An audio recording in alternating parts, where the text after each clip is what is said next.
મારા સરકારશ્રીને એક વિનંતી છે કે સીટને પણ કે મારા સમાજને થોડોક આમ દિલાસો આવે એવી તો કાંઈ થોડીક એ લોકો તપાસ કરી છે એવી આશા જાગે એવું કંઈ કરે તો થોડીક સમાજને આશા તો જાગે કે ભાઈ તો સમાજ થોડોક શાંત રહે. નહીતર તો આજે કાંઈ તપાસ કરી છે, તપાસ ક્યાં સુધી પહોંચી છે, બરોબર, કોણ કોણ આરોપી, મૂળ આરોપી સુધી જે કોઈ પહોંચ્યા નથી તો માણસોને તો રોજ તો રહેવાનો જ છે.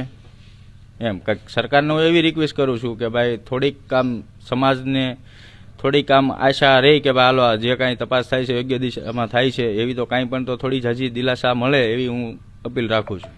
સીટની રચના થયા બાદ સીટ તમારી સુધી કોઈ નિવેદન? ના, હજુ કોઈ મારી સુધી કોઈ નિવેદન લેવા એવું નથી. શું આશા અપેક્ષા રાખો છો? કેમ કે પાદરી ભંબર અને તળાજા તાલુકાના જે ગ્રામ્ય વિસ્તારોમાંથી પણ સીટ દ્વારા તપાસ છે તે કરવામાં આવી, શું કહેશો? હા, એ તો કોઈ જો એમાં તપાસમાં જે ખુલતા છે એને લેતા છે, બરોબર, અમને તો કોઈ